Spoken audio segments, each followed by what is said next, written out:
entrevista con el presidente de la República, Martín Vizcarra, para todas las plataformas de la República. Presidente, muchas gracias por venir. Al contrario, Augusto, muchas gracias por la invitación. Vayamos al terreno. Quería, en principio, preguntarle, usted siempre se jacta de actuar con transparencia. Si nos puede decir, apelando a eso, ¿por quién votó el domingo en Moquegua? Mire, por más que ya sea una votación concluida y que no haya interferencia en el voto, creo que no sería conveniente, ¿no? Por lo menos ahora que vamos a tener reuniones con todas las bancadas y queremos que estas reuniones que tengamos sean lo más fructíferas en beneficio de una búsqueda del diálogo y la concertación con el Congreso, mantengo en reserva mi voto. Usted ha dicho que este resultado de la confrontación ha sido un castigo a los que se obstaculizaron, a los que se opusieron a su gobierno. ¿Esa es la única razón por la que está contento con el resultado? No, estoy contento porque la democracia es una forma de la expresión del pueblo y su sentimiento en las urnas, ¿no? Y es un mensaje hacia dónde tenemos que ir también. Y por ejemplo, no solamente uno puede concluir en función de los resultados de la votación que las caras visibles que más confrontaban desde el Congreso con el Ejecutivo han sido castigadas porque ya no son parte del próximo Congreso, ¿no? Es decir, está claramente identificado. Pero en general, si vemos y sumamos la votación que ha alcanzado todos los partidos que eran parte del anterior Congreso, más o menos están por un tercio.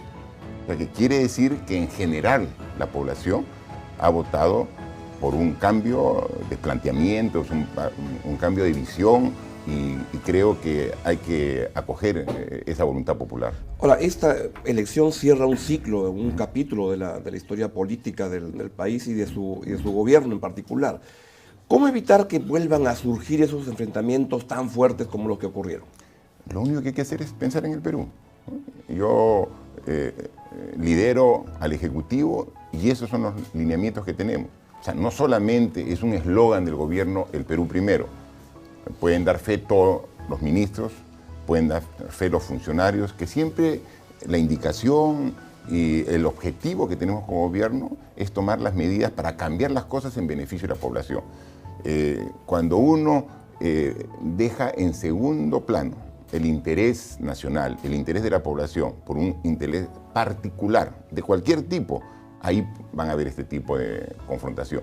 Yo estoy seguro, por la voluntad que han mostrado los candidatos primero y ahora congresistas electos que van a representar en el Ejecutivo, en el Parlamento, y estoy seguro que va a haber una relación mucho más armoniosa entre Ejecutivo y Legislativo.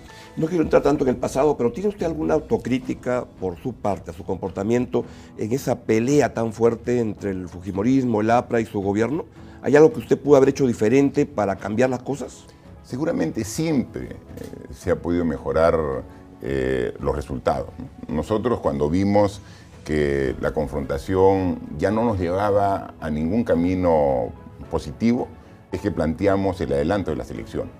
Es decir, reconociendo que no podíamos salir de ese entrampamiento y no queriendo echarle la culpa al otro, sino también reconociendo que autocríticamente que éramos parte del problema, o sea, porque una confrontación, hay dos partes que están en el problema, es que propusimos el adelanto de las elecciones. Y lo hicimos de manera sincera, renunciando a un periodo importante de gobierno pensando en el Perú, ¿no? Y eso que fue acogido primero por los políticos, los analistas, como una buena opción, finalmente fue desechado con el archivamiento de este proyecto de reforma, ¿no? En consecuencia, este esfuerzo de encontrar otra salida se transitó, pero finalmente no concluyó. Esta negociación que hubo entre el Solar como presidente del Consejo de Ministros, Galarreta y Berico, para encontrar una salida, ¿estuvo a punto de llegar a buen puerto? Yo creo que sí. Yo estaba al tanto de todo eso. Usted estaba al tanto de esa negociación, por supuesto. Incluso el congresista Galarreta, para tomar sus decisiones e ir avanzando, incluso conversaba con los máximos dirigentes de su partido, ¿no? Él como secretario general, pero entonces él no se representaba a sí mismo, representaba a Fuerza Popular, para buscar precisamente esa salida para adelantar, porque llegó un momento de hartazgo de la población, que se vayan todos, perfecto. O sea, asumimos ese planteamiento y dijimos, ¿no? Y se trabajó, se avanzó mucho, pero nos sorprendió a todos que de la noche a la mañana, en un momento, se archive ese proyecto, ¿no? Y entonces, y luego sucedió los acontecimientos de esta elección precipitada de los miembros del Tribunal Constitucional, nuestro planteamiento de cuestión de confianza para que se corrija la forma de elección, no aceptar la propuesta, denegar la confianza y bueno, ya todos sabemos cómo terminó esta historia, ¿no? Vayamos a lo que comienza esta semana, ya con el Congreso más o menos, ya sabiendo quiénes son. Ha dicho que arranca una ronda de reuniones este lunes. ¿De qué se trata? Más allá de una bonita foto, ¿para qué va a servir estos encuentros? No, va a ser mucho más que una foto, ¿no? Porque nosotros, con cada uno de los partidos representados en el nuevo Congreso, vamos a hacer una exposición. En esta exposición vamos a mostrar primero cuál fue nuestro planteamiento para la reforma política y para la reforma de la administración de justicia. Y vamos a decir qué se ha avanzado a lo largo del tiempo con el anterior Congreso, porque no empezamos de cero, sí hay un avance, ¿no? Claro. Y lo que falta para concluir esta propuesta de reforma política es perfectamente que se haga en este Congreso, a pesar del corto tiempo que va a estar en funciones. Entonces vamos a hacer cuál es el diagnóstico y cuál es la propuesta, pero proponemos y luego escuchamos cuál es la posición de cada uno de los partidos respecto a lo que vamos a proponer. Eso es pensando de aquí al futuro. Correcto. En el pasado inmediato, es decir, desde el 30 de septiembre hasta el 22 de enero, hemos emitido 67 decretos Correcto. de urgencia. Estos decretos de urgencia hacen las veces de las leyes del Congreso de la República. Entonces los tenemos estructurados por tópicos, ¿no? Por sectores, a quienes se pretende directamente atender con ellos. Vamos a presentarle como un avance porque el artículo 135 de la Constitución dice que el Premier tiene que dar cuenta de los actos del Ejecutivo en el interregno, ¿no? En estos 4 meses, y va a cumplir, pero dando un avance vamos a explicar y vamos a entregar una carpeta a los partidos sobre los mismos con su análisis y su justificación para que ya lo vayan analizando y vayan conociendo a mayor profundidad. Entonces, no es una reunión para la foto, vamos a dar cuenta de los 4 meses, vamos a proponer la continuación hasta su culminación, la reforma, y luego, eso es la parte donde nosotros planteamos. Pero creo que la segunda parte, que es sumamente importante de esta reunión, es donde nosotros escuchamos. O sea, no solamente vamos a plantear, sino vamos a escuchar también los planteamientos entre el planteamiento de las fuerzas políticas que van a ser parte del próximo Poder Legislativo. Y nosotros, estoy seguro que vamos a encontrar muchos puntos de coincidencia. En estos 62 decretos de urgencia... 67. 67. ¿Siente que ya tiene el marco que requiere para poder gobernar en el año y medio que le falta? Sí. Lo sustancial que requeríamos para tomar medidas en varios aspectos, en aspectos laborales, en aspectos económicos, en aspectos de desarrollo social, en todos ellos hemos por eso priorizado. Yo le cuento que cuando pedimos a los diversos sectores liderados por sus ministros, ministras, que íbamos a trabajar estos decretos de urgencia, llegaron mucho más, llegaron cantidad de propuestas de decreto de urgencia que muchas hemos dejado de lado porque hemos priorizado las que realmente son necesarias e importantes para darles en este periodo de tiempo. ¿Volvería a usar la cuestión de confianza si es que decidiera el Congreso anular alguno de los decretos? No. Eso fue lo que anunció el Premier Ceballos en un momento. No. Se le entendió mal. Él, cuando habló de confianza, se refería al artículo 135. El artículo 135 de la Constitución dice, o sea, haciendo el seguimiento de un proceso... Que deben revisar después, lo actual. Es lo que dice. En caso que se llegue a 2 negaciones de confianza y el Poder Ejecutivo decida disolver el Congreso, convocará elecciones. Lo tenemos claro, ya se dieron las elecciones. Cuando el nuevo Congreso asuma, el presidente del Consejo de Ministros tendrá que ir al Congreso para dar cuenta de lo acontecido en ese periodo que no había Congreso. y para recibir la confianza del Congreso sobre el hecho. Entonces, no es que está pidiendo una confianza, sino entonces es decir, vamos a ir para pedir la confianza. Así está establecido textualmente en el artículo 135. Y es lo que va a hacer. Nosotros hemos dicho que siempre cumplimos las leyes y la Constitución. ¿Qué espera que apruebe el Congreso que viene? Y quisiera irle por partes, pero en general, ¿qué es lo que espera del próximo Congreso? No. ¿Que apruebe qué cosa? Lo que yo creo, primero, es una toma de conciencia, tanto el Congreso como Poder Legislativo y nosotros, que tenemos solamente año y medio de gestión hasta concluir nuestras funciones. Entonces... ¿Y qué implica eso? Que tenemos que ir a lo que realmente es prioritario. Cuando uno tiene un periodo de gestión de 5 años, que es el periodo normal, entonces uno puede comenzar a hacer un cronograma laxo con sus holguras. Pero cuando tienes un cronograma que como plazo tienes 1 año y medio, entonces tienes que ir directamente a lo que es prioritario. ¿Qué es lo prioritario en su opinión en este momento?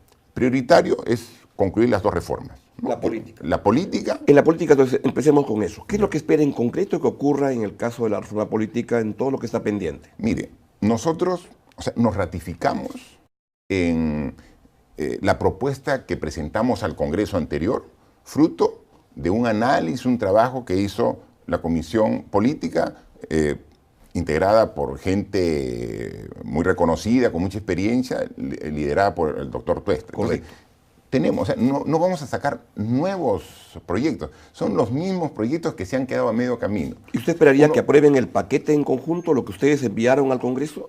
No en conjunto, con la disposición de analizar... ¿Bicameralidad? ¿Usted quisiera que se apruebe? Nosotros la propusimos. Así es. ¿No? La propusimos, nosotros creemos que la bicameralidad beneficiaría el desempeño del legislativo, ¿no? Tener 2 instancias Correcto. Ayudaría mucho, ¿no? ¿Estamos a tiempo de reflotarla? Lo que hay que ver es si los tiempos nos dan para que pueda aplicarse en estas elecciones de 2021.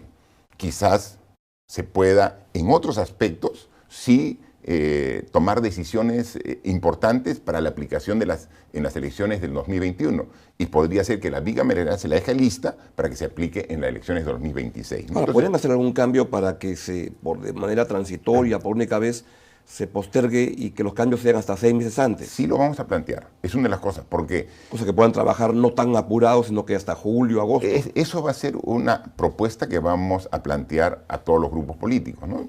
Concuerdo plenamente con su análisis, porque si es que los cambios solamente se van a aplicar 1 año antes de las elecciones, no quería nada de tiempo, claro, porque... El 11 de abril ya no falta nada. Y van a asumir en funciones seguramente en marzo, o sea, en 1 mes. No alcanza. Por más voluntad que haya, no se puede hacer. Entonces tendría que ser 6 meses. Pero el tema con la bicameralidad, que siendo un cambio que creemos nosotros necesario, hay que recordar que no hace mucho, el 2018, en diciembre, precisamente por el cambio y la distorsión que hizo el anterior Congreso, la población votó en contra de la bicameralidad. Sí, la mayoría metió una trampa en esa pregunta y distorsionó todo. Distorsionó. Entonces, ¿pero usted cree que la bicameralidad es algo positivo? Yo creo que sí es algo positivo, pero creo que como es un concepto que ya fue tratado y fue analizado y votado por la población en un referéndum, yo creo que ese concepto debería analizarse y dejarse aprobado, pero no creo conveniente que sea para las elecciones de 2021. Debería 2026. Ser para el 2026. Pero todos los otros cambios. ¿Preferencial? Sí, ¿el voto preferencial cree que usted está a favor de anularlo? Estoy a favor de anular el voto preferencial. ¿Y eso se podría aprobar? Eso se podría aprobar. Y así fortalecemos a los partidos políticos. Otro tema es el tema de la inmunidad parlamentaria, ¿no? También hicimos una propuesta... ¿Qué cosa plantea? ¿Anularla? No, no anularla. Modificarla, porque tal como está ahora la inmunidad, simplemente no se puede aplicar, ¿no? Entonces, tiene que corregirse para que sea otra instancia y no sea el propio Congreso el que levante la restricción. ¿Algún otro tema importante en reforma política que usted quisiera promover? No, son los que están. Por eso digo, no queremos nuevamente poner temas sacados debajo de la mesa. O sea, somos coherentes. Ya hicimos una propuesta que fue elaborada y planteada por una comisión de expertos que tampoco ellos le hicieron de ese momento, recogieron todas las propuestas que ya se tienen. Así es. Entonces, eso, lo mismo en la reforma del sistema de administración de justicia. Correcto. ¿Ahí qué es lo que está pendiente? Mire, nosotros, por ejemplo, ¿no? Se planteó sobre la idoneidad de la profesión del derecho, los abogados, ¿no? Entonces, actualmente, o sea, jueces, fiscales, todos son abogados.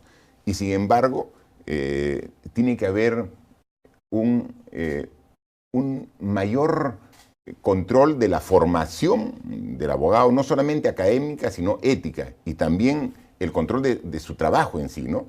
Entonces, hay la propuesta que presentaron también la comisión, en este caso ya presidida por el embajador Wagner, era muy interesante en ese aspecto, ¿no? Y sin embargo, tampoco se recogió, ¿no? Entonces, Entiendo. hay temas importantes que ya están trabajados. Eso lo tenemos en un diagnóstico donde hemos visto qué se ha avanzado y qué es lo que falta, y eso es lo que vamos a presentar a las bancadas, que nos reunimos ya el día lunes, nos reunimos con ya 4 bancadas confirmadas, el día martes con 3 y 2 que seguramente entre hoy y el día lunes estamos confirmando. La idea es que al miércoles debemos habernos reunido con las 9 bancadas. Estupendo. ¿Cuál es su opinión sobre la conformación de la Junta Nacional de Justicia? Yo creo que la comisión responsable de esta selección ha hecho su máximo esfuerzo. Hemos hablado precisamente con su presidente, que se ha integrado esta semana a la Comisión de la Reforma de Justicia, que faltaba que su puesto estaba vacante, ¿no?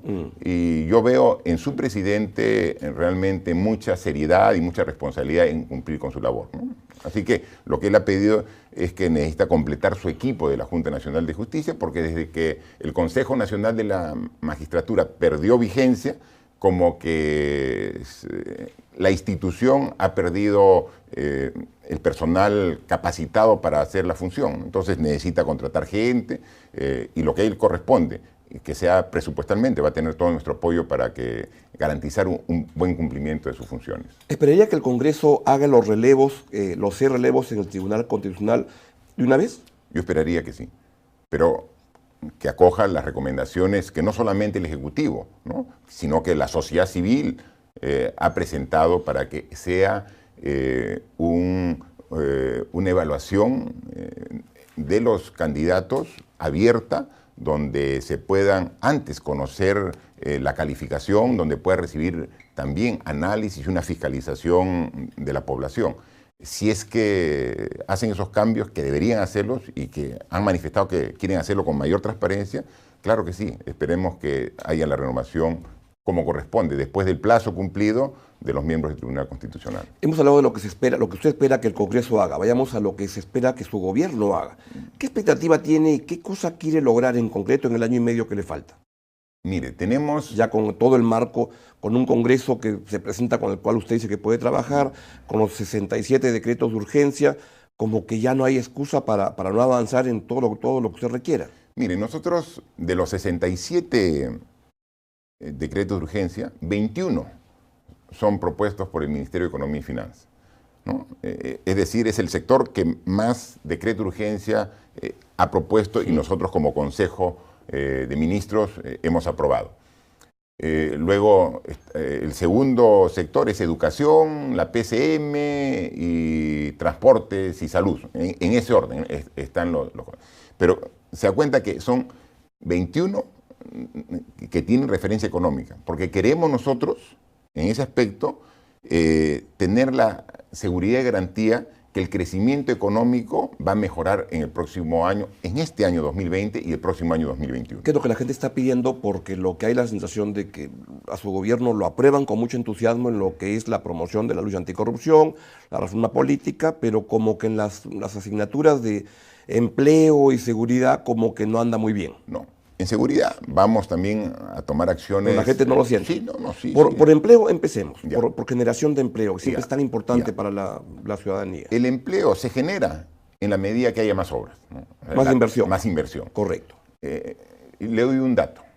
Enero 2020, la ejecución de la inversión pública, es decir, la suma de lo que han invertido los municipios, los gobiernos regionales y los ministerios, es decir, los 3 niveles de gobierno, se ha duplicado respecto al año 2019.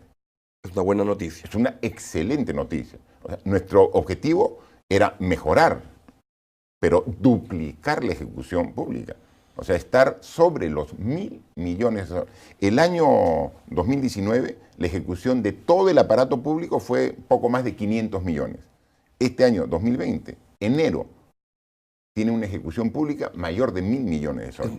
Qué bueno. Ahora, ¿y por qué se ha dado? Porque estamos trabajando intensamente en ello.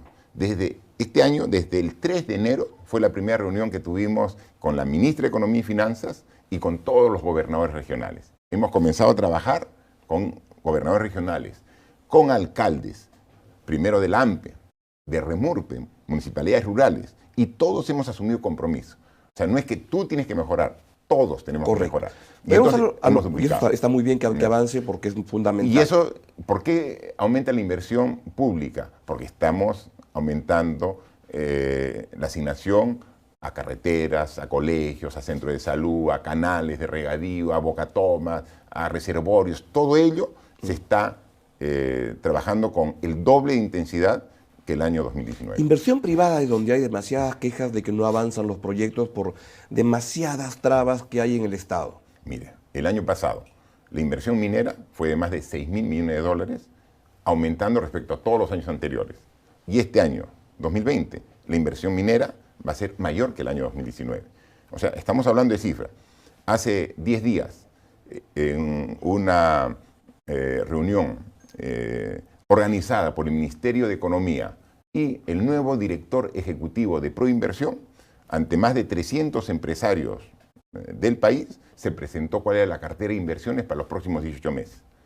Son 23 proyectos que se ha priorizado de inversión privada, 23 proyectos por una suma de más de 5.000 millones de dólares. Pero podemos hacer una lista de cosas que están todavía muy paradas, como Chavimochic, que está todavía en negociaciones, o Tía María, en el cual usted acaba de hacer un anuncio de que ya no va. ¿Esto lo hizo para evitar este tacanacuy con Elmer Cáceres?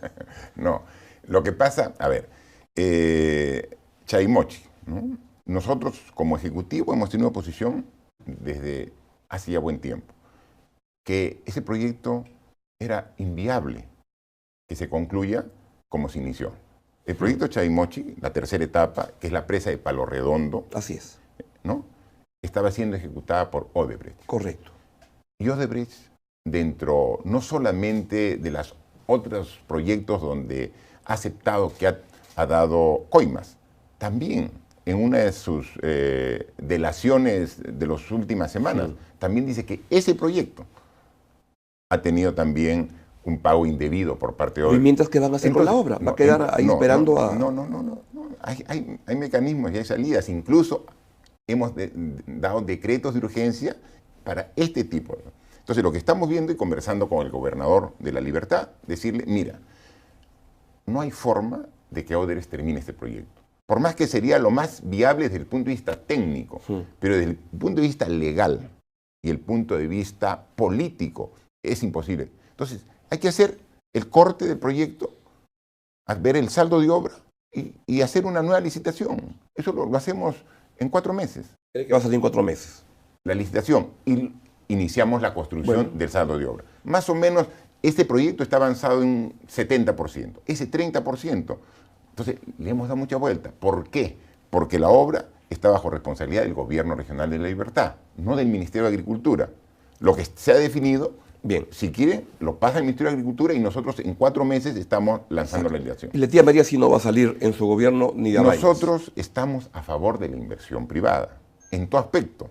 Proyectos de irrigación, como el de Majes en Arequipa, Chavimochic, proyectos portuarios hemos incentivado y hemos sacado adelante el puerto San Martín aquí en Ica, el puerto Salaberry en La Libertad, en Trujillo. Estamos trabajando nuevos aeropuertos y, cómo no, también proyectos mineros. Pero en el caso de Tía María, ¿no hubo un discurso en su caso doble y que Elmer Cáceres lo desenmascara sacándole los audios? No. En Tía María, como todos los proyectos, para que se lleven adelante, tiene que haber las condiciones sociales adecuadas.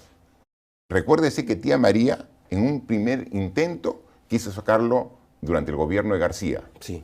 3 muertos. En un segundo intento quiso sacar durante el gobierno de Humala. 5. 5 muertos. Nosotros estamos poniendo todo el esfuerzo en que salgan los proyectos, pero tienen que haber las condiciones sociales. Y ahí no es que nosotros no quisiéramos sacar el proyecto Tía María. Lo que nosotros somos claros en decir que ahora no existen condiciones. Y en el año y medio que queda gobierno, nosotros tenemos que trabajar a favor del desarrollo del distrito de Cocachacra, de la provincia de Islay, para atender sus necesidades y la propia empresa minera hacer lo propio, generar condiciones previas que no están para que pueda salir adelante. O sea, no es que descartemos el proyecto porque no tengamos voluntad, sino porque es claro, y cuando uno va a la zona lo puede evidenciar, que no están dadas las condiciones sociales en el proyecto Tía María, porque no se ha trabajado previamente en el desarrollo del entorno. ¿Usted no contribuyó también a enredar más las cosas ahí? Mire, porque dijo su gobierno, va, luego no va, y no. Luego se movieron un poco de ruido y todo se enredó. Augusto, desde un inicio nuestra posición no ha variado. ¿El proyecto Tía María es importante? Sí es importante. ¿Es necesario que se haga? Sí es necesario. Pero no se puede imponer. Tiene que llevarse adelante con el acuerdo y el consenso de la población del entorno.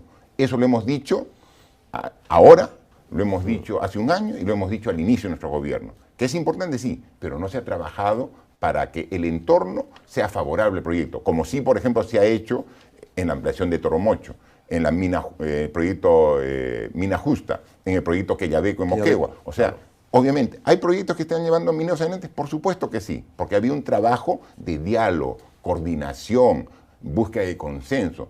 Esto no se ha trabajado en el proyecto Tía María. Entonces, la única forma de llevar adelante sería por una imposición a la fuerza, como se ha tratado en 2 oportunidades y que hemos visto no ha dado claro. Resultados. ¿Que queremos nuevamente imponer?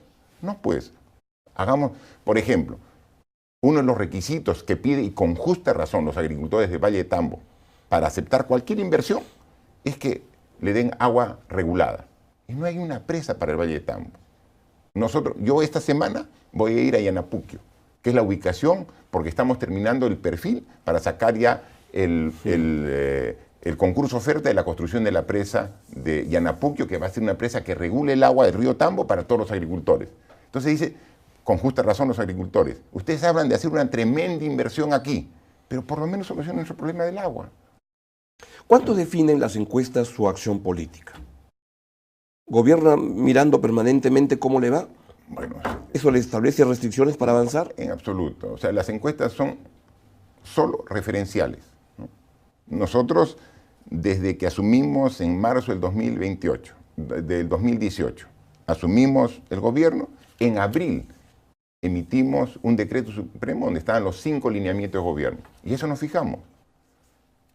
Es lucha contra la corrupción, fortalecimiento de las instituciones, crecimiento económico, desarrollo social y un trabajo territorial. Esas son las líneas que marcan la acción de mi gobierno y lo van a hacer hasta el 28 de julio de 2021. Ahora, en su estilo personal parece un presidente, pero un presidente en campaña permanente. Es como un estilo de gobierno. Si se toma que estoy en campaña, porque viajo permanentemente para no solamente supervisar la ejecución de los proyectos, sino estar en contacto con la población para sentir no solamente su apoyo y respaldo cuando se requiere, sino también su demanda y su reclamo. O sea, para no estar ajeno. Por eso es que, lo hemos dicho, para nosotros no son ninguna sorpresa los resultados electorales del último domingo.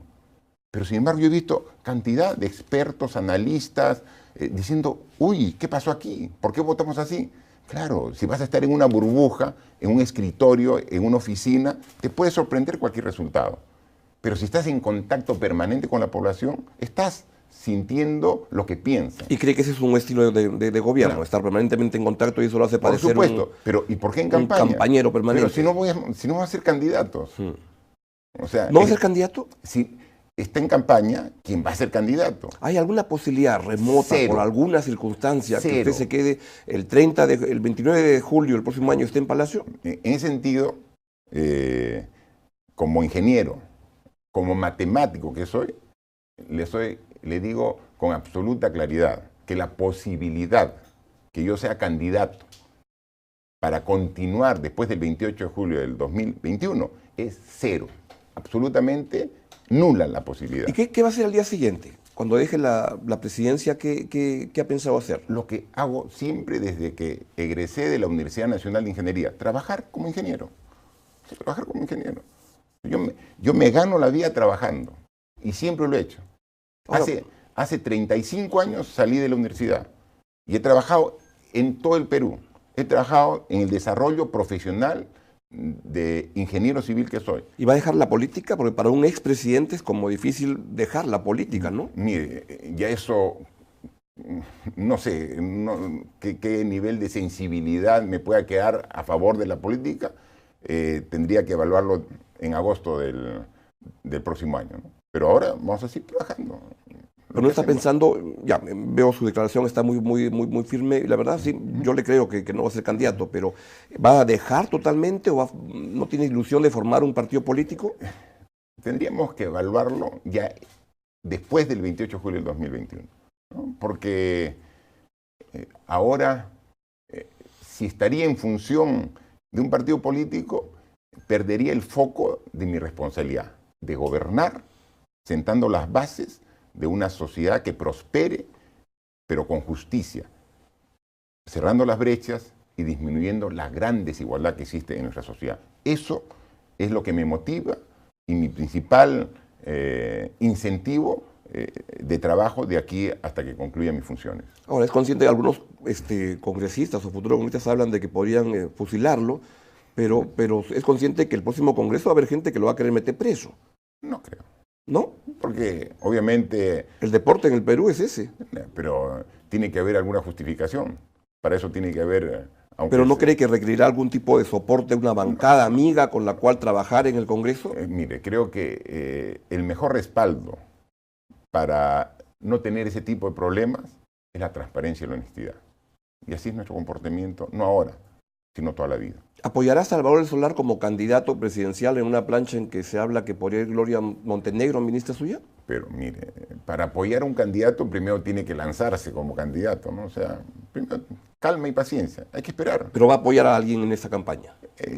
Tendría que ver en función de los candidatos, ¿no? Tendríamos que ver en función que alguien que sus propuestas vayan en tono con nuestro gobierno y con la forma de pensar. Y no descarta que pueda encontrar a alguien afín a sus ideas. Seguramente, si es que hubiera alguien que coincida con nuestras prioridades, con nuestra forma de gobierno, yo creo que... El Solar en principio coincide, porque trabajó con usted buen tiempo. Y creemos que sería una buena alternativa, como pueden haber muchas otras. Pero estamos recién terminando una elección donde ni siquiera tenemos resultados oficiales, así que eso lo dejamos para un tiempito más adelante. En seguridad, esta decisión de crear esta policía contra extranjeros, que es más bien para venezolanos, ¿no fue un aprovechamiento político de carácter con xenofobia? No.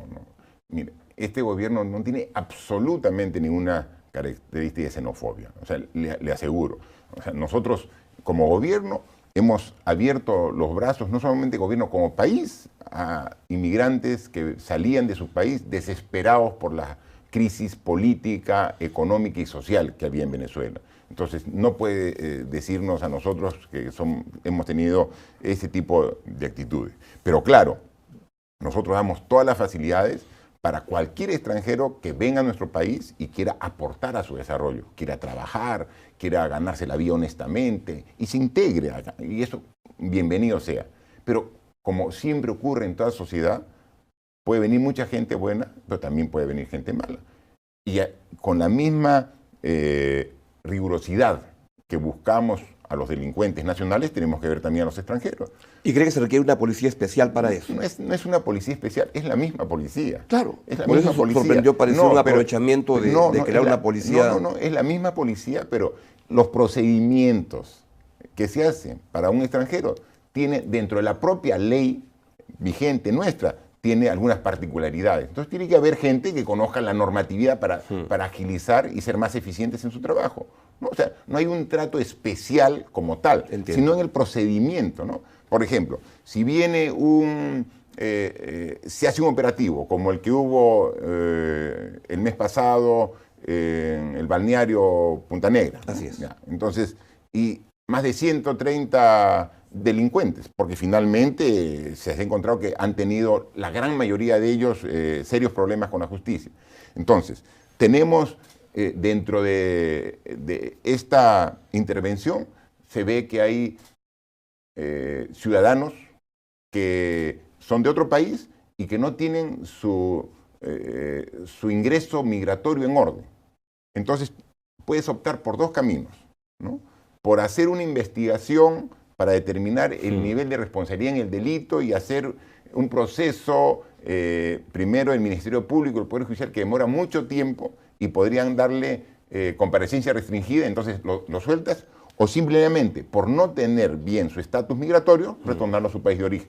Pero para eso necesitas tener protocolos específicos para ello. O sea, no significa que la delincuencia es diferente, el procedimiento es diferente y para eso necesitas crear un equipo que conozca estos procedimientos y los pueda manejar con eficiencia. Feminicidio. ¿Qué puede hacer su gobierno para parar esta ola tan terrible que hay, más allá de lamentarnos todos cada vez que ocurre un feminicidio, cada vez con más frecuencia? Perseverar en las medidas que estamos tomando. ¿Cuáles? Nosotros, para atender la violencia contra la mujer, que en su máxima expresión es el feminicidio, pero que se da en diferentes niveles, ¿no? O sea, la máxima expresión de la violencia es el feminicidio, pero antes del feminicidio tenemos una serie... Y que uno va llevando a otro. Entonces, o sea, primero tiene que haber un cambio estructural, cultural, educativo, ¿no? Porque estos son fruto del machismo. Claro que machismo sí. que germina desde el hogar, desde la escuela, que tenemos que cambiar los patrones de conducta. Es decir, no hay un rol específico para la mujer y para el hombre y eso tenemos que trabajar. Pero eso va a demorar porque es un proceso de cambio cultural que vamos a dar. Y ahí estamos trabajando con mucha intensidad. Mientras que eso se da, y para eso necesitamos el concurso de todos, o sea, un cambio de la sociedad, tenemos que trabajar siendo mucho más eficientes en la reacción como sociedad, como instituciones, policía, Ministerio Público, Ministerio de la Mujer, Ministerio de Justicia, para atender a las mujeres que en esta etapa son agredidas. Por eso, lo primero que cuando yo asumí el gobierno, le dije, a ver, ¿cómo podemos mejorar? Tenemos que hacer más centros de emergencia mujer que estén dentro de las comisarías para atender más rápido. ¿Y qué se necesita? Presupuesto. Claro. Hemos triplicado, de 2018 al 2019 hemos triplicado el presupuesto para ese efecto. Y de 2019 al 2020 nuevamente hemos triplicado. Entonces, estamos creando más centros de emergencia mujer, estamos mejorando la capacitación de todo el personal, la propia policía. También tiene que haber un cambio de actitud, ¿no? Porque muchas veces en la policía... Se va a la comisaría y te atienden. No atiende. Y por eso ha visto que el Ministerio del Interior es ahora muy drástico. Cuando sea un caso y no hay atención, inmediatamente uno de los decretos de urgencia, precisamente es uno de idoneidad en el personal policial, para que alguien que sea un policía y no cumpla con su labor, inmediatamente sea retirado. Bueno, y en este ánimo de cambiar las cosas culturalmente, esta frase de Perú, país de violadores, que se lanzó, ¿le parece que motiva o que genera atención al problema, como lo dijo la ministra de la Mujer? Eso fue una frase precisamente para sacudir. Claro. ¿No? O sea, ¿Usted piensa que es una frase que frase sirve para eso? Claro. O sea, esa es la intención. O sea, pero al decir eso, no estamos catalogando que todos, lógico, obviamente, ¿no? Pero es cuando nuestros índices de violencia, claro, de violaciones y feminicidios crece de esta manera tan alarmante, hay que llamar... Coincido en que es una manera de sacudir al país para... Y eso lo estamos trabajando, y obviamente el Ministerio de la Mujer es el ministerio que en los dos últimos presupuestos, el de este año 2020 y el año 2019, es el que ha subido más en su presupuesto, como una muestra de la voluntad política que tenemos en atender este problema. Qué bien que sea así. Relaciones Exteriores, ¿apoyan a la candidatura del embajador de Cela a la Secretaría General de la OEA? Sí, nosotros creemos que es una muy buena opción el embajador de Cela y que la OEA tendría con él como secretario general una posición como la que tiene el Perú, de defensa de los valores democráticos, de los derechos humanos, pero todo basado en un diálogo y un acercamiento más de la OEA a cada uno de los países que son miembros, ¿no? Finalmente es una candidatura más, ¿no? Si es positiva, sí, bien, y si no, seguiremos apoyando a la OEA como siempre lo hemos hecho, como miembros activos que somos de ellos, ¿no? ¿Tiene pensado algún viaje al extranjero pronto? ¿Alguna cumbre que tenga que ir y que ya pueda viajar? Ha habido varias posibilidades. ¿Que se los ha perdido? Sí. ¿Por la culpa de Mecha Arauz o por qué? No, es que quien autoriza el viaje al extranjero es el Congreso de la República, ¿no? Y si no hay Congreso de la República... Ahora ya puede viajar. Pero primero tiene que... Con Mecha Arauz, ¿cuál es su sensación? No ha vuelto a hablar desde el 30 de septiembre. ¿Qué opina de ella? Mi relación personal con Meche siempre ha sido buena. Yo no la conozco de antes. Nosotros nos conocimos prácticamente en la campaña política con Pedro Pablo Kuczynski. Ahí nos conocimos. E inmediatamente hubo una relación armoniosa con Mecha Arauz. O sea, ¿y cuándo se rompió? Mire, para mí la relación personal no se ha roto. O sea, yo sé diferenciar claramente la relación personal y la relación política. La relación política sí, se puso tensa y se rompió ya con los actos del 30 de septiembre, ¿no? Cuando nosotros tomamos la decisión constitucional de disolver el Congreso y que ella juramentó como nueva presidenta, ¿no? O sea, sin ninguna base ni sustento legal, ¿no? ¿Hay algo que quisiera decirle? No, que le reitero siempre mi respeto como persona y que en el aspecto personal Jonah no está más distante en el aspecto personal. En lo político sí. En lo político definitivamente sí, ¿no? Por eso es que su ella chamba un día. No, duplicado. No, horas creo que fue. No horas, sé, sí. Horas. Pero bueno, pero en todo caso, en una relación política rota como la que hay, es evidente lo que tiene que hacer el Congreso, entre muchas otras cosas importantes que tiene que hacer, es recibir la cartita que ha presentado Mercedes Arauz de renuncia, aceptarla. ¿Qué es lo que está pidiendo ella ahora? ¿Qué es lo que está pidiendo? Sí, sí. ¿No? Ella lo pide. Y luego encontrar una fórmula de quién quedaría a cargo de la presidencia cuando viaja. Creo que ahí quedaría el presidente del Congreso. Y obviamente hay respeto por las instituciones, ¿no? Entonces, si fuera ese el caso, no tendríamos ningún problema. Hablando de viajes, ¿estamos preparados para resistir al coronavirus en el Perú? ¿Qué es lo que está haciendo el gobierno? Mire, ya corre una especie de pánico en el país. Bueno, primero que nada, que hasta la evaluación de los casos posibles que se dieron aquí en nuestro país, hoy ya han salido resultados descartados. ¿Qué no hay en el Perú todavía? O sea, hasta la fecha no hay ni un caso en nuestro país. Sin embargo, ya a través del Ministerio de Salud se están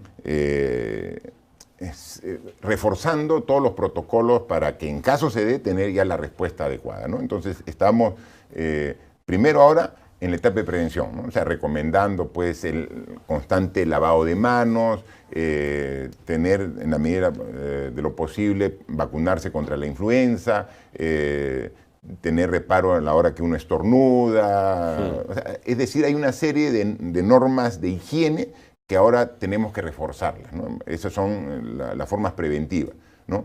Pero también ya tiene, en caso se diera, que viniera un caso con este virus, un enfermo, también ya hay protocolos para una inmediata atención de parte del Ministerio de Salud. ¿Ha estado en Piura esta mañana? ¿La reconstrucción del norte es algo que ya tiraron la esponja o mire, qué es lo que va a pasar ahí? Está avanzando. Yo estaba ahora con el alcalde de Catacaos, estaba ahora con el alcalde de Morropón, de Chulucanas, estaba con el alcalde de Sullana, todos muy agradecidos por cómo va avanzando la reconstrucción. Entonces, claro, lo que pasa es que en la reconstrucción tenemos que hacer 10.000 intervenciones, 10.000 proyectos. Esa es la reconstrucción. Entonces, uno puede estar trabajando y estar haciendo 3.000, 4.000, 5.000. Siempre va a haber algún proyecto que todavía no lo hayamos hecho y te genera una duda, un reclamo. Pero, por ejemplo, Sullana, que es una ciudad muy importante en la región Piura. Ya empezamos el año pasado la nueva planta de tratamiento de aguas residuales. El próximo mes empezamos la planta de tratamiento de agua potable. En el mes de marzo, en el mes de febrero estamos licitando la construcción del hospital de contingencia. O sea, solamente esas obras son 1.000 millones de soles que están en Sullana, aparte de pistas, veredas, la cobertura a los centros poblados de agua y desagüe. O sea, estamos trabajando intensamente. Estamos ahorita construyendo los hospitales de Ayabaca, de Huancabamba, de Huarmaca. Estamos por uno de los decretos de urgencia, facilita para que la autoridad de la reconstrucción pueda utilizar el mecanismo de gobierno a gobierno en los grandes proyectos de reconstrucción. Los medianos y pequeños se van a seguir haciendo con el método convencional, pero los grandes proyectos, por ejemplo, las soluciones integrales de los ríos, o sea, cómo protegemos el río desde la cuenca baja hasta la cuenca alta para que no desborde, cómo mejoramos el drenaje fluvial de las grandes ciudades, por ejemplo, en Piura, Sullana, Paita, Talara. Todo eso ya va a salir con gobierno por gobierno. Tenemos gobiernos que desarrollan alta tecnología e ingeniería que están interesados. Estados Unidos, Canadá, Holanda, Francia, Japón, ya han ido a la zona. En el mes de febrero van a presentar sus propuestas. En marzo se evalúa y se firman los convenios de gobierno a gobierno en el mes de abril. Entiendo. Entonces estamos trabajando. Y para el año 2021, lo que es reposición de infraestructura, va a estar al 100% terminada la reconstrucción del norte. Tía María no va, pero Chinchero va, a pesar de los reparos ambientales y todos los problemas que ha tenido. Estamos trabajando y estamos avanzando. Es un anhelo largamente anhelado y demandado por Cusco y estamos trabajando. Y estamos con la nueva ministra, Sonia Guillén, la nueva ministra de Cultura, poniendo mayor énfasis y atención a los temas precisamente arqueológicos, culturales, para que esta construcción no colisione con esos conceptos o que los efectos sean los menores posibles. Estamos trabajando en ello. ¿El sueldo mínimo va a subir pronto? Dijimos que se analizaba en el primer trimestre y yo pienso que antes que termine el mes de marzo debe tener un incremento. Más allá de todos estos temas, la gente lo aprecia a usted particularmente por que lo asocia con la lucha anticorrupción. ¿Qué es lo que hace usted en concreto por la lucha anticorrupción? Para empezar, tolerancia cero cuando haya un acto de corrupción que veamos no solamente en el gobierno, sino en cualquier instancia. Todos los pedidos operativos, presupuestales del Ministerio Público, del Poder Judicial, han sido atendidos. Claro, hay algunas restricciones para el aumento de sueldo, ¿no? Pero, porque hay límites, pero los pedidos de presupuesto adicional para aumentar fiscalías especializadas para gastos operativos, en la medida posible estamos atendiendo para que el Ministerio Público tenga las herramientas de precisamente llegar a investigaciones profundas para castigar los actos de corrupción.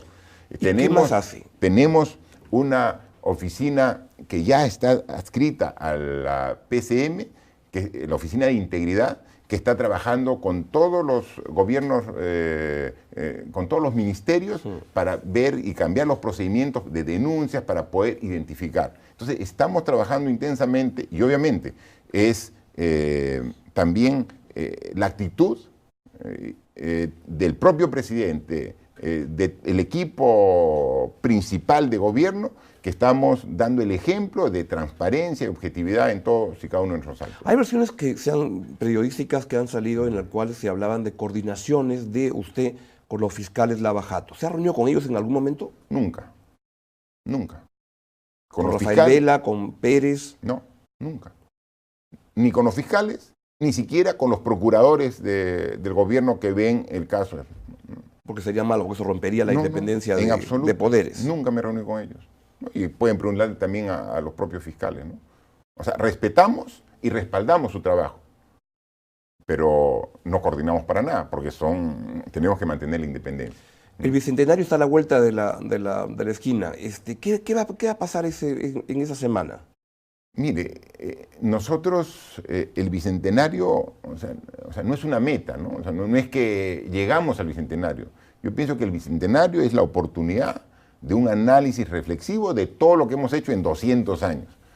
Y vemos que tenemos una serie de demandas insatisfechas. O sea, en 200 años todavía tenemos 20% de la población peruana en condición de pobre. Correcto. Pero lo más importante no es eso, cómo corregimos, sino es la desigualdad. Yo estaba en Calamarca, recién, en La Libertad. en Calamarca, 86% de la población es pobre. Dios. ¿No? Entonces, esos promedios son engañosos, porque ya 20% todavía es una cantidad elevada, un porcentaje elevado de población 86, pobre. estamos hablando de niveles de anemia. 86%. ¿No? Entonces yo le he dicho a la ministra de Desarrollo e Inclusión Social y a la ministra de Economía, ubiquemos a los 100 distritos más pobres del Perú y enfoquemos ello para ver. O sea, todos los que tengan arriba de 80% de pobreza, enfoquemos. Cerremos la brecha, acortemos la desigualdad. En eso estamos trabajando. Va a ver que la anemia en el 2019 ha disminuido. Estamos, o sea, que son valores difíciles de cambiar porque tenemos hace 10 años prácticamente los mismos niveles. Ya hemos encontrado la forma de comenzar a bajarla. O sea, ya es significativo que ya comienza a disminuir la anemia. O sea, a pesar de que no hemos crecido en los niveles que hubiéramos querido llegar. Pero, sin embargo, enfocando bien dónde invertir hay que el focalizar presupuesto, ahí estamos viendo, estamos mejorando esos aspectos y vamos a continuar ello. Entonces, este 2020, con mayor crecimiento que el año 2019, con una mejor relación entre los poderes del Estado ejecutivo y legislativo, con las prioridades ya consensuadas con los gobiernos regionales y municipios, definitivamente los resultados van a ser mucho mejores. Por eso tenemos un gran optimismo de este año 2020, el año que va a ser la víspera del Bicentenario. Un tema que preocupa que estos días es este allanamiento que ha habido a una casa de una periodista del diario Expreso, que es un diario muy opositor a su gobierno. ¿Está al tanto de eso, de que fueron 40 policías para recuperar un video? ¿Le preocupa ese tema? Solamente he visto alguna información periodística que inmediatamente yo he llamado al ministro del Interior para que me dé explicaciones. O sea, yo me he enterado, obviamente, por una nota periodística. Y lo que le he dicho, yo soy muy sincero y franco. Le he dicho, mira, y me hace la justificación por qué se ha intervenido, porque el Ministerio Público está buscando. Pero con 40 policías. Entonces, y eso le he dicho, me parece totalmente desproporcionada esa intervención. O sea, es lo que yo le he dicho, ¿no? ¿Y qué le dijo el ministro? Que iba a requerir mayor información para aclarar y en todo caso, si hubiera un error, una negligencia, una exageración, hacer las correcciones del caso, ¿no? Pero bueno, sí, yo sí considero que es una desproporción, ¿no? Vamos entrando a la parte final y ahora en esta nueva etapa de su gobierno va a abrir un poco más el gobierno para que no parezca que es como la sede, la sucursal del Club Moquegua. Pero veamos el Consejo de Ministros, ¿no? El Premier es de su pata de su colegio. ¿Qué más? Podemos ir con otro más. El ministro de Energía y Minas trabajó con usted un montón de años en Moquegua, ¿se conocen de ahí? Un año trabajé hace 30 años. O sea, y después todos. O sea, lo que sí podemos decir que este Consejo de Ministros es bien representativo. Yo estuve casualmente inaugurando un puente justo entre Celendín y Chachapoyas, ¿no? Sobre el río Marañón. Y estaba el puente y fui con dos ministros, ¿no? El ministro de Defensa y el ministro de Transporte. Y justo era la unión, el puente, la carretera entre Amazonas y Cajamarca. Y casualmente un ministro era de Amazonas y otro ministro era de Cajamarca. O sea, es la representación del gabinete. No lo siento en tono de crítica. Elmer Trujillo no es moqueguano, creo, pero ha trabajado mucho tiempo ahí en Moquegua. ¿Siente usted que necesita trabajar con gente de mucha confianza para poder trabajar tranquilo? Mire, yo al ministro de Relaciones Exteriores, ministro de Defensa, ministro del Interior, ministro de Agricultura, ministra de Educación, de Salud, nunca las he conocido antes. ¿Cómo que no? O sea, hacemos una evaluación en base a su experiencia, calidad profesional y se convoca, ¿no? O sea, nunca he conocido, o sea, le digo, el 95% del gabinete y de funcionarios nos hemos conocido recién ahora, durante la gestión ejecutiva, ¿no? Es gente que no conozco, pero obviamente he evaluado sus características y condiciones profesionales, su experiencia, califican y ahí están dando muy buenos resultados. ¿Qué caracteriza a los moqueguanos? Que a veces son víctimas de algunos chistes. ¿No? No sé, en todo caso es bien difícil uno mismo, y yo podría decirle todas las virtudes, ¿no? Pero mejor que sea una evaluación imparcial de alguien ajeno. ¿Y usted qué ha aprendido de su paso de gobernador de Moquegua, que estuvo en el Moqueguazo además, hasta en estos 15 años en los cuales su vida política ha ido en ascenso hasta ahora. ¿Cómo ha sido su trayectoria y cómo se siente jugando ahora en esta cancha de Lima y ya no en la de Moquegua? Mire, yo desde que salí de la universidad y comencé a trabajar y ejercer mi profesión de ingeniero y luego en la actividad privada de empresario de construcción, siempre me he dado íntegro al trabajo. O sea, yo soy muy apasionado con lo que hago, soy muy apasionado. O sea, me doy íntegro. Sí. Pero entonces, yo me hago íntegro cuando he estado en la actividad privada. Algunas veces he tenido cargos gremiales y he sido decano del Colegio de Ingenieros. Me doy íntegro para hacer crecer la representatividad del Colegio de Ingenieros. Luego he trabajado en el gobierno regional de Moquegua. Hemos logrado que Moquegua sea el primero a nivel nacional en educación, que dé un salto en lo que es competitividad regional a nivel nacional, todo. Y ahora que estoy a cargo de la presidencia de la República, puesto más importante, o sea, obviamente con mayor razón tengo que darme íntegro. Entonces me dice, entonces ahora, ¿cuántas horas trabajas? Serán pues 15 horas diarias. ¿Cómo es un día regular en su vida? Yo estoy 5 de la mañana, me despierto, ¿no? 5 de la mañana, entre 5 y 6, un poco de lectura, veo los titulares, hago de los diferentes canales de televisión, paso 1 o 2, veo los titulares más o menos para ver, y de ahí hago deporte, 1 hora, hasta las 7:30, de 6 a 7:30. Cuando puedo salir, hago tenis, pero cuando no salgo, dentro de la misma residencia en Palacio hay gimnasio, hago ejercicio, trotar, o sea, dentro, hago 1 hora de deporte, hora y media, y a las 8 ya estoy en la oficina, trabajando. 3 veces por semana, por lo menos, viajo al interior del país, ¿no? Entonces, son los días que viajo. Cuando no, reuniones con diversos ministros, o sea, para ir viendo el avance, la reunión de Consejo de Ministros los días miércoles, siempre hay reuniones importantes que hace salud, educación. ¿Y se acuesta a qué hora para poder estar a las 5 de la mañana despierto? No, lo que sí, yo trabajo hasta las 9 de la noche. ¿No? A las 9 de la noche regreso, estoy con mi esposa, con mis hijos, trato de ver un poquito a mis 2 nietos, uno que recién tiene 3 mesecitos, otro de 2 años, entonces ya vida familiar un rato hasta las 11 de la noche, que es a la hora que... Yo duermo entre 5 a 6 horas y es más que suficiente, o sea, tengo un sueño profundo, como toda persona que tiene su conciencia tranquila, que se esfuerza y se da íntegro, y en 5 horas de sueño, completamente recuperado para iniciar nuevamente la jornada. 2 preguntas finales. La primera es, ¿qué cosa en concreto usted quisiera lograr, sus 3 logros más importantes de aquí al final de su gobierno? De manera así sucinta. Mire, yo quisiera que se note en mi gobierno una prioridad por cerrar las desigualdades. Yo creo que el Perú está muy enfocado en los últimos gobiernos en mantener el crecimiento económico.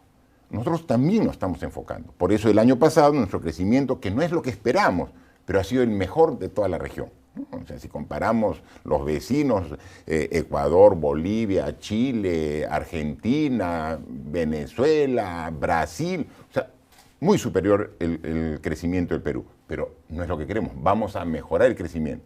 Pero lo que sí tengo la seguridad es que no vamos a cimentar el desarrollo que queremos para el Perú si solamente nos fijamos en ese parámetro, crecimiento.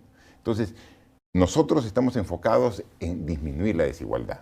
Por eso los 100 distritos más pobres van a tener una atención especial para comenzar a reducir. Entonces, yo quiero que se recuerde como un gobierno que trabajó para reducir la desigualdad.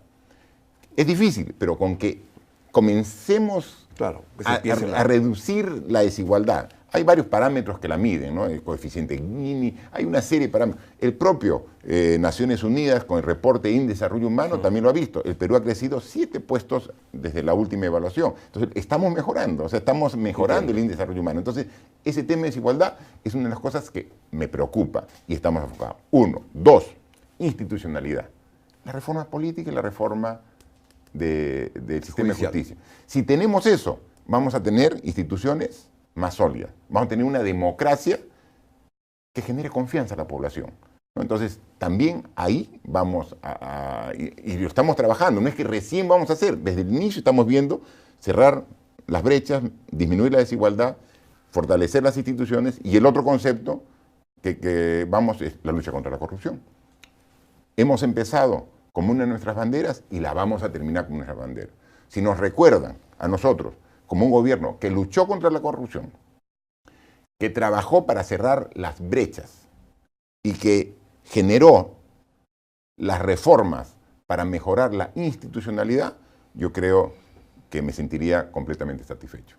Pregunta final es, al comienzo de la entrevista le pedí un esfuerzo de transparencia para que me diga por quién votó y no quiso. Le pregunto ahora, y se lo pregunto porque lo veo del estadio de vez en cuando, ¿hincha de qué equipo es? Yo soy hincha del Huracán. Huracán, de Moquegua. De Moquegua. Sí, pero sí he ido... ¿Ha llegado a la...? Sí, o sea, pero hace mucho tiempo. Recientemente nomás ha habido 2 equipos moqueguanos que han llegado a la profesional, pero lamentablemente fueron debut y despedida, ¿no? Uno fue San Simón y otro fue Cobresol. Ah, claro. 2 equipos moqueguanos que nos emocionaron. Moquegua tiene un estadio espectacular, con capacidad para 20.000 espectadores. Ahí hubo la sub-19 hace algunos años, tuve la oportunidad de verlo jugar a Neymar en Moquegua, imagínate. Neymar jugó cuando vino a Brasil, jugó con Bolivia, ahí empató 1-1. Y ese estadio tan bonito se usa muy poco porque solamente 2 años hemos estado en la profesional, ¿no? Sub y baja. Pero yo soy, en realidad, aficionado al buen fútbol, ¿no? O sea, Yo no veo los partidos de la Alianza con regularidad. Un poquito más, ¿no? Sí. Pues sospeché que era de la Alianza. No, lo que pasa es que los últimos periodos la Alianza ha estado en los primeros lugares y entonces ha sido el equipo peruano que más jugaba partidos internacionales. Entonces, obviamente, ya cuando jugamos contra un equipo del extranjero, todos tenemos que alentar al equipo peruano, ¿no? Entonces, sí ha estado el partido con River Plate, las finales que se han dado, también voy a ver Alianza Cristal, así que soy un aficionado del fútbol, pero no tengo un equipo... el Huracán. Huracán de Moquegua. De Moquegua. Sí. Presidente, muchas gracias por venir a la República para esta entrevista. Le agradezco mucho. Muchas gracias por la invitación y siempre es un gusto conversar con la prensa independiente, objetiva y con toda la prensa. O sea, no los atendemos... en los viajes siempre nos acompañan diferentes medios de comunicación y ellos nos conocen la apertura que tenemos con la prensa, que es fundamental, la libertad de prensa y expresión para fortalecer la democracia. Así es, ha sido la entrevista con el presidente Martín Vizcarra. Muchas gracias.